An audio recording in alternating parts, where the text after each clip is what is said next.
और शर्मा सर ने इस वाले वीडियो में जिन चीजों का आंसर किया 2025 में हुआ क्या and why it was significantly different from 24 and 22, हमने दो पेपर्स को एनालाइज किया, उसका पीडीएफ, वो सारा एनालिसिस नीट टाइप के टेलीग्राम चैनल पर डाल दिया। टेलीग्राम चैनल का लिंक वीडियो के डिस्क्रिप्शन में। दूसरी चीज शर्मा सर ने ये बताई कि हम अभी तक मौसम वैज्ञानिक बने हुए थे, पिछले बार के बेसिस पे ये बता रहे थे इस बार क्या आएगा, हम वही गलती अगले बार के लिए ना करें, हम हाइपर ना हो, पेपर एनसीईआरटी से ही आएगा। पर आपसे अभी एक्सपेक्टेड है कि आपकी सोच होनी चाहिए, यदि आपसे रट के गए तो रटे हुए सवाल लिमिटेड आ रहे हैं। पेपर वो नॉट इनंडेटेड। इस बार का नंबर 54 है, जो क्वेश्चन सुपर इजी थे, वन लाइनर टाइप थे। ये वाला नंबर 2024 में और 2022 में 75 के ऊपर था। तीसरी चीज शर्मा सर ने ये भी बताया कि जब आप पढ़ रहे हैं तो क्या अप्रोच होनी चाहिए, जब आप एनसीईआरटी पे पढ़ रहे हैं कोई आपको पढ़ा रहा है और किस टाइप के सवाल आपको पूछने चाहिए। यदि आपको समझ में नहीं आया, रट के आगे मत बढ़ो, फंस जाओगे पेपर में। और फाइनली शर्मा सर ने आपसे कहा यदि आप क्वेश्चन प्रैक्टिस कर रहे हो और हपक हपक के बहुत जल्दी जल्दी हो जा रहे हैं, 30 मिनट में आपने 100 क्वेश्चन लगा दिए, तो शायद आप गलत जगह से प्रैक्टिस कर रहे हो। Question should challenge you. Sharma sir ने अच्छा एग्जाम्पल दिया बायोटेक्नोलॉजी एंड एप्लीकेशंस का, उसको वापस देख लीजिए।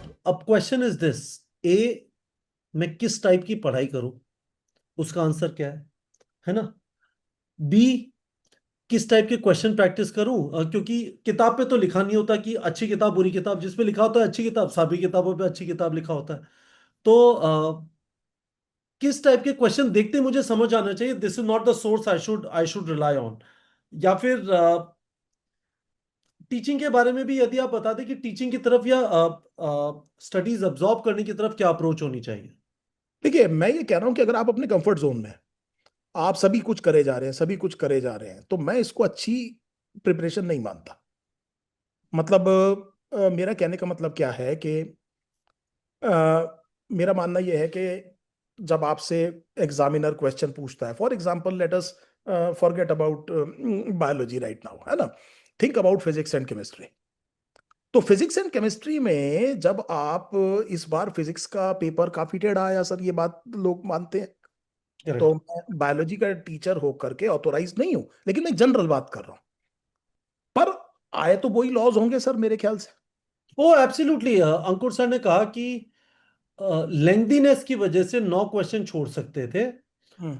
पर सच में जो क्वेश्चन नहीं करने योग्य थे वो दो थे। तो मैंने ये कहा ना, मैंने ये कहा कि ये चीज जो है ये अब क्या होता है sir, fear of missing out है ना, या फिर एक जो है ना, एक तरह का एक जबरदस्त जो है ना, एकदम रिएक्टिव जो होना, रिएक्टिव नहीं हो सकते आप।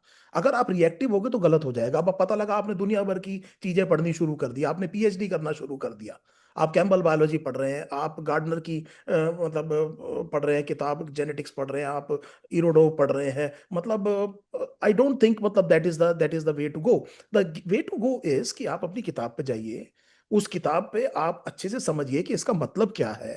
आप अपने क्लास में, अपने ग्रुप में डिस्कस करिए कि यार इस लाइन का मतलब मुझे नहीं समझ में आया। अभी हम देख रहे थे डीएनए रिपेयर मैकेनिज्म, तुझे पता है क्या कि डीएनए रिपेयर मैकेनिज्म किसे कहते हैं? किसी ना किसी को आपके ग्रुप में पता होगा। This is a very healthy discussion, and then you discuss it in the class, and actually you get aware of the things what exactly is written. तो मुझे लगता है इतना सा एक्सटेंशन जरूरी है, इसमें कोई पैनिक की बात है नहीं। पेपर ये अभी भी एनसीईआरटी से है, पेपर का पूछने का तरीका अलग है, आपका भी तरीका तैयार होने का थोड़ा सा अलग हो जाना चाहिए। आप प्रोएक्टिव हो जाइए, रिएक्टिव नहीं। तो एप्लीकेशन सर ऐसा करते हैं, आप ये कह रहे हैं कि एनसीईआरटी के बाहर नहीं जाना, पर आप कह रहे हैं एनसीईआरटी को एक पर्टिकुलर तरीके से पढ़ना है, तो मैं कौन सा चैप्टर खोलूं, biotechnology and biotechnology and it's applications.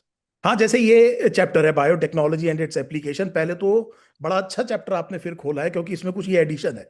तो जो स्ट्रैटेजीज वाला जो चैप्टर है, उसका कुछ पार्ट स्ट्रैटेजीज चैप्टर तो हटा दिया है, पर उसका काम की चीज यहाँ डाल दिया उन्होंने। टिश्यू अब कल्चर। हाँ, अब इसमें है ना, ये है another important application in the method is the recovery of healthy plants. ये जो एक पर्टिकुलर इंफॉर्मेशन दी हुई है कि आप मेरिस्टम कल्चर से वायरस फ्री प्लांट्स को रेज कर सकते हैं। अब 2025 में कुछ क्वेश्चंस अनकन्वेंशनली पूछे गए थे। जैसे फॉर एग्जांपल रामदेव मिश्रा, लोग जनरली जो है ना पहले पेज को नहीं पढ़ते हैं, रिडक्शनिस्ट बायोलॉजी, ठीक है, इस तरह की चीजें जो है। और कुछ क्वेश्चंस जो है बैक एक्सरसाइज से थे। हमने आपने पूरे साल बच्चों से कहा कि जी बैक एक्सरसाइज जरूर करिए। तो अगर इस चैप्टर में जाएंगे, अगर आप इस चैप्टर में जाएंगे, पहले तो ये इंफॉर्मेशन यहां पर आ गई। अब आप इस चैप्टर में जाएंगे, इसका पहला क्वेश्चन देखिए, जो बैक एक्सरसाइज का पहला क्वेश्चन है। Can we scroll it? Yes sir, ये रहा पहला क्वेश्चन। पहला क्वेश्चन क्या है? Which part of the plant is best suited for making virus free plant? तो आपको पता है इसका आंसर मेरिस्टम है। अब दूसरा पार्ट है वाई। अब वाई में अगर आपने केवल ये कहा है क्योंकि यहाँ पर वायरस का इन्फेक्शन जो है ना, वहाँ यहाँ पे वायरल इन्फेक्शन नहीं होता है, तो मतलब मेरे ख्याल से वो मजेदारी वाली बात नहीं है। लेकिन अगर आपको ये पता चल रहा है और आपको आता है कि क्योंकि रैपिडली डिवाइडिंग जो सेल्स होते हैं मेरिस्टम में, उनमें वास्कुलर कनेक्शंस जो है उतने बढ़िया से एस्टेब्लिश नहीं होते जिससे कि वायरस प्रोपेगेट नहीं कर पाता, तो इसलिए वहां पर जनरली वायरल इन्फेक्शन नहीं होता। तो ये जो वाई लिखा हुआ है, अब आपको अच्छी तरह से पता है इसका क्या है।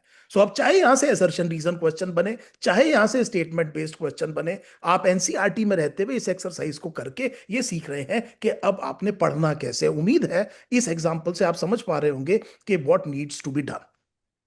शर्मा सर, तो मुझे एक चीज बता दीजिए, can can we give a good guiding principle कि आपको एनसीईआरटी में कभी भी कोई लाइन समझ में नहीं आई, जी यू कैनॉट अज्यूम कि रटो और आगे बढ़ो, रटना फंसने का काम है। हाँ, मतलब कहने का ये है कि देखिए, क्योंकि 2025 से पहले किसी को नहीं पता था पेपर कैसे आएगा, और उसका सोच थी 2024 में जो हुआ था उसके हिसाब से लोगों ने सोच लिया। एम आई राइट सर? अब करेक्ट। दूसरी गलती ये करेंगे कि 2025 की सोच करके प्रेडिक्ट करना शुरू कर दें कि 2026 का कैसे आएगा। तो करेक्ट। ये मतलब आप समझ रहे हैं मेरी बात को, ये होता है कि जी मैं मतलब जो है ना सीखूंगा नहीं, है ना। तो ये आप ये समझिए, एंट्रेंस में पेपर एग्जामिनर ने बनाना है। ये तय है कि आपको पूरा रेडी होके जाना है, you can't yes, take off not being ready. Paper मंगल ग्रह से नहीं आएगा, बायोलॉजी में संस्कृत नहीं पूछेंगे, एनसीईआरटी बेस्ड होगा। ये एक ग्रॉस बात आपकी समझ में आ गया। पर एग्जामिनर उसको कैसे पूछता है, ये काम तो एग्जामिनर को करने दीजिए। आप तैयार होके जाइए, आपने जो है वहां जाकर के अपना टेस्ट देना है। सो वो उसी स्फीयर में आपको आना चाहिए। So nothing to panic, nothing, मतलब मैं फिर बार बार कह रहा हूं, रिएक्टिव ना हो। अब 2025 की वजह से कोई प्रिडिक्टिव वैल्यू 2026 की ना कर दें लोग। तो मेरा मतलब ये है कि आराम से करिए, बिल्कुल तरीके से पढ़ने की कोशिश कीजिए। और एक और बात बता रहा हूं, अभी मैं जब फिजिक्स का एग्जांपल दे रहा था, फिजिक्स में अब आपको लेटरल थिंकिंग चाहिए, आपको कुछ डिडक्टिव रीजनिंग चाहिए। आप बायोलॉजी में अगर ऐसे पढ़ेंगे तो आपको इसमें आपकी एक इंटेलेक्ट डेवलप करने में भी फायदा होगा।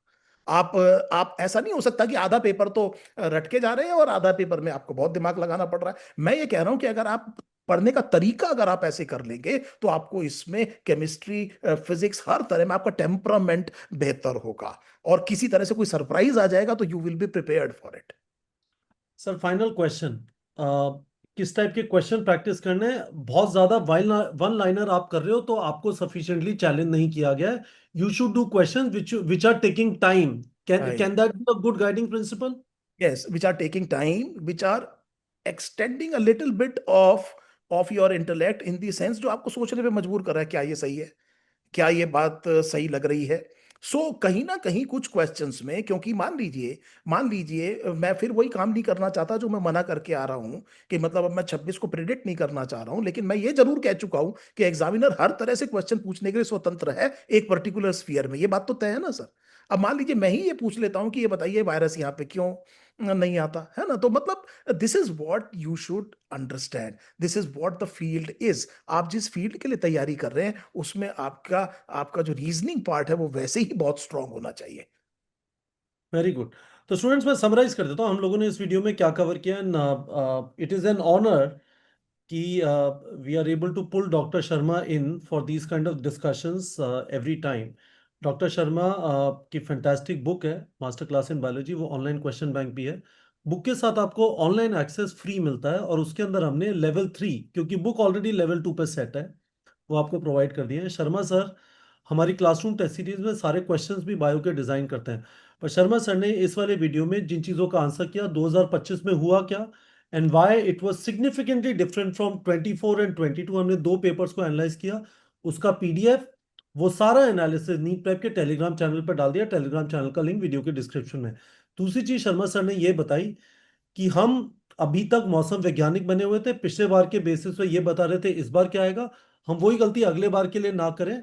हम हाइपर ना हो, पेपर एनसीईआरटी से ही आएगा, पर आपसे अभी एक्सपेक्टेड है कि आपकी सोच होनी चाहिए। यदि आप सिर्फ रट के गए तो रटे हुए सवाल लिमिटेड आ रहे हैं। Paper was not inundated. इस बार का नंबर 54 है, जो क्वेश्चन सुपर इजी थे, वन लाइनर टाइप थे। ये वाला नंबर 2024 में और 2022 में 75 के ऊपर था। तीसरी चीज शर्मा सर ने यह भी बताया कि जब आप पढ़ रहे हैं तो क्या अप्रोच होनी चाहिए जब आप एनसीईआरटी में पढ़ रहे हैं, कोई आपको पढ़ा रहा है, और किस टाइप के सवाल आपको पूछने चाहिए? यदि आपको समझ में नहीं आया, रट के आगे मत बढ़ो, फंस जाओगे पेपर में। और फाइनली शर्मा सर ने आपसे कहा कि यदि आप क्वेश्चन प्रैक्टिस कर रहे हो और हपक हपक के बहुत जल्दी जल्दी हो जा रहे हैं, 30 मिनट में आपने 100 क्वेश्चन लगा दिए, तो शायद आप गलत जगह से प्रैक्टिस कर रहे हो। Question should challenge you. Sharma sir ने अच्छा एग्जांपल दिया बायोटेक्नोलॉजी एंड इट्स एप्लीकेशंस का, उसको वापस देख लीजिए। Sharma sir, any final word? I it was a fantastic video. इस टाइम पे बच्चों को एक गाइडेंस चाहिए, because they are starting on this journey. Exam एक साल बाद है। Any final word from you sir? Sir मेरा मतलब यही है, मैं बार बार बच्चों से ये कह रहा हूं कि आप बिल्कुल भी रिएक्टिव मत होइएगा। मतलब आप पेंडुलम वाला काम नहीं, मतलब एक इधर तो एक इधर, मतलब बीच में, मतलब you have to be balanced in your approach in life as well. Nothing is going to be very very unusual next year as well. आपको अच्छी बात है अगर आप अगले साल के लिए तैयारी कर रहे हैं, 11वीं के बच्चे जो 12वीं में आए हैं, वो अच्छी बात है, उनकी समझ में आ गया कि एक तरह से इस तरह से तैयार करना करना पड़ेगा अपने आप को, और इससे आपको तीनों सब्जेक्ट में फायदा होगा। और एक फिल्म का गाना है ना, सब्र तो कर मेरे यार वाली बात है या नहीं? आराम से, मतलब कोई ऐसी पैनिक की बात नहीं है। बायोलॉजी में मैंने आपसे कहा बायोलॉजी ही आएगी, सीख या लीजिए उसको। और मेरे को पता है आप चाहते हैं कि आपको आना चाहिए। आप चाहते हैं, आप खुद नहीं चाहते कि केवल जो है नाम रट रट के चले जाएं। दिस इज, आपको भी पता है इस बात का कि कहीं ना कहीं पर एक सेग्रीगेशन जरूर होना चाहिए अच्छे बच्चों का। तो ये बात बिल्कुल ठीक है, और आप भी तैयार हैं, हम भी तैयार हैं। Let us do it again, इसमें क्या बात हो गई? Thank you so much sir. बहुत अच्छा लगा आपसे बात करके, एंड आई थिंक बच्चों को इस वाले वीडियो से काफी फायदा होगा। Thank you so much, thank you, thank you, thank you.